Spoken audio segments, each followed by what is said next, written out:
চাঁপাইনবাবগঞ্জের প্রথিতযশা সাংবাদিক ফয়সাল আজম অপুর সাহসী সাংবাদিকতায় অ্যাওয়ার্ড লাভ। সাহসী সাংবাদিকতা এবং সাংবাদিকতায় বিশেষ অবদানের জন্য স্বীকৃতি হিসেবে জাতীয় কবি কাজী নজরুল ইসলাম গোল্ডেন অ্যাওয়ার্ড পেয়েছেন সোনা মসজিদ প্রেস ক্লাব চাঁপাইনবাবগঞ্জের সভাপতি ও এশিয়ান টেলিভিশনের স্টাফ রিপোর্টার ফয়সাল আজম অপু। শুক্রবার বিকেলে ঢাকার সেগুন বাগিচাস্থ কেন্দ্রীয় কচিকলা মেলা মিলনায়তনে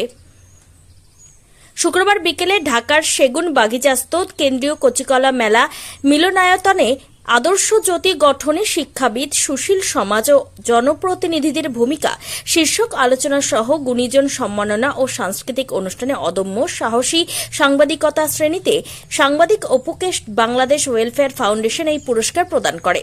ফয়সাল আজম অপু ছাড়াও কয়েকজন সমাজসেবক, শিক্ষানুরাগী ও জনপ্রতিনিধিকে নিজ নিজ অঙ্গনে বিশেষ অবদানের জন্য বছরের সেরা হিসেবে অ্যাওয়ার্ড দেন। সংস্থাটি এশিয়া মহাদেশের ৪৯টি সার্বভৌম দেশে গণমাধ্যমের স্বাধীনতা এবং সাংবাদিকতার বিকাশে কাজ করে যাচ্ছে।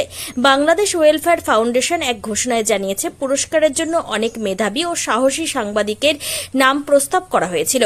স্বাগত বক্তব্যে সংস্থাটির মহাসচিব MH আরমান চৌধুরী জানায়, আমরা দেখেছি মুক্ত গণমাধ্যম এবং সাংবাদিকরা এখন অবিশ্বাস্য চাপের মুখোমুখি। বিশ্বসহ দেশবাসী সাংবাদিকদের সততা দেখে আমরা মুগ্ধ, বিস্মিত, যারা চাপ সত্ত্বেও সাংবাদিকতা চালিয়ে যাচ্ছেন।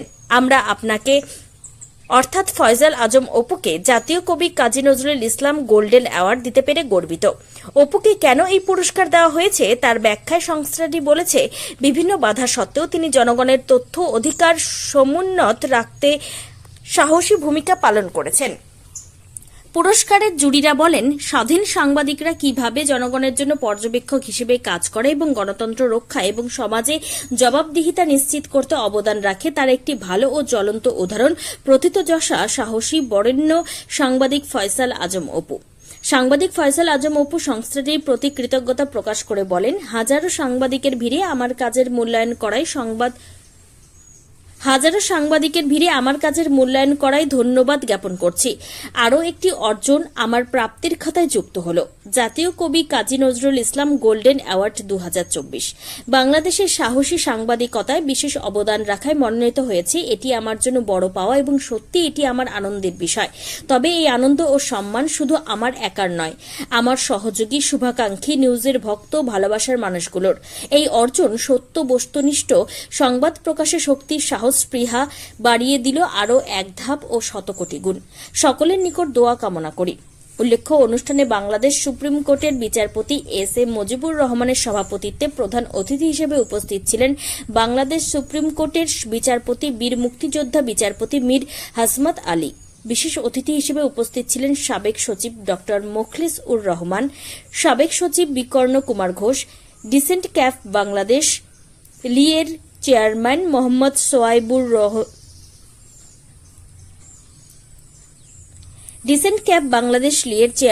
মোহাম্মদ সোয়াইবুর হোসেন আদেল, বাংলাদেশ ওয়েলফেয়ার ফাউন্ডেশনের উপদেষ্টা অ্যাডভোকেট মোহাম্মদ মনির হোসেন প্রমুখ।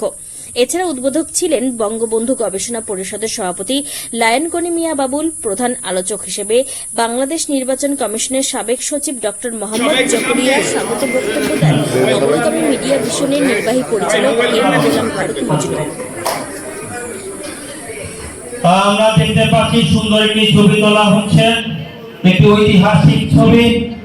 আজকে আমাদের সামনে রয়েছে কবিগুরু রবীন্দ্রনাথ ঠাকুর এবং জাতীয় কবি কাজী নজরুল ইসলামের দুটো সুন্দর ছবি, এবং তাদেরকে স্মরণ করে আজকে দুটো সম্মাননা দেওয়া হয়েছে।